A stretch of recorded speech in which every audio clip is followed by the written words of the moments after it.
Hi everyone, please don't forget to like and subscribe our YouTube channel. Okay, so bago natin gagawin ang ating pagkukulay, isa munang patalasta sa ating mahiwagang juice.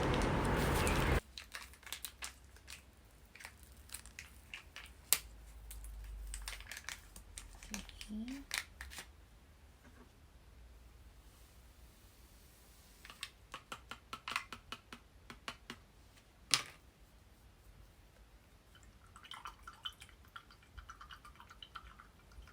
So just stir it. And then, mag-orange po siya. Ayun. Ayun ang collagen plus natin. So, I drink this every day. Once a day lang po siya. So, this is good for 30 days. Ito po ang sikreto natin for a hydrated skin. Kahit na winter ngayon na nakaka-dry ng skin, I can still feel a healthier skin. So, ang sikreto lang dyan is collagen. Collagen. At hindi lang basta collagen. Collagen plus. Plus. Okay, so tinatawag natin siyang collagen plus kasi may content siya na lutein and peptide. So, ang gagawin ko lang naman is magkukulay ako ng buhok. Pero, let's have a sip of this gin. Okay, so ang gagawin ko naman ngayon is magkukulay actually ako ng buhok. So, I'm using this. Madali kasi siya gawin. So, ito lang. At saka yung oxidizer niya. So, titimplahin lang natin. Kasi ang lalagyan ko usually is yung mga, ano lang siya. Baka hindi lahat.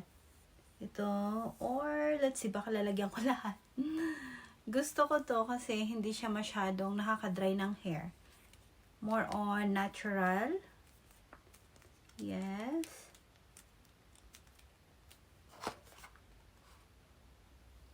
So, sabi nila, pwede siya for retouch lang or regrowth retouch.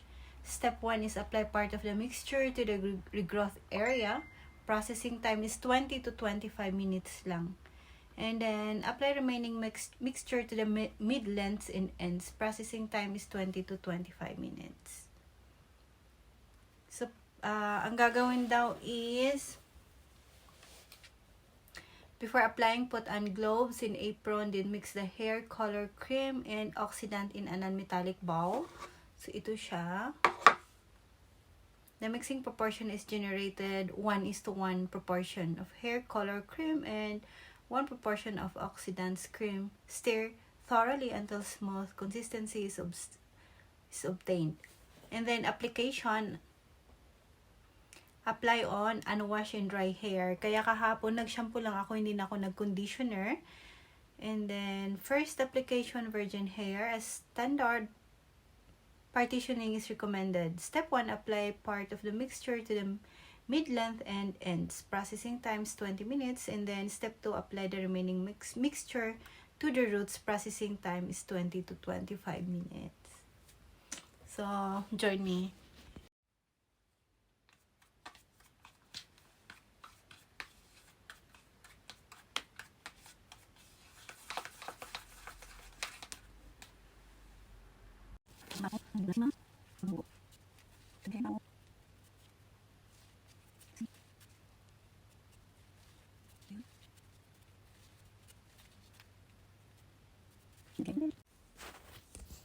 Okay, so ganito. Let's wait.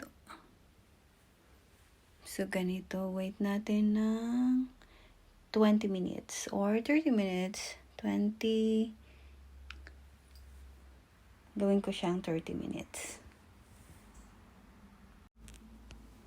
At habang nag-aantay tayo, let's have a collagen drink.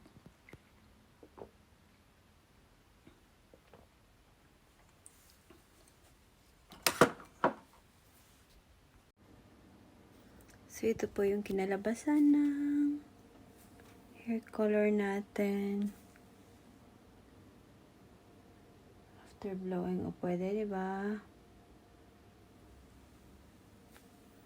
Why not? Kung pwede natin gawin. Ganyan siya.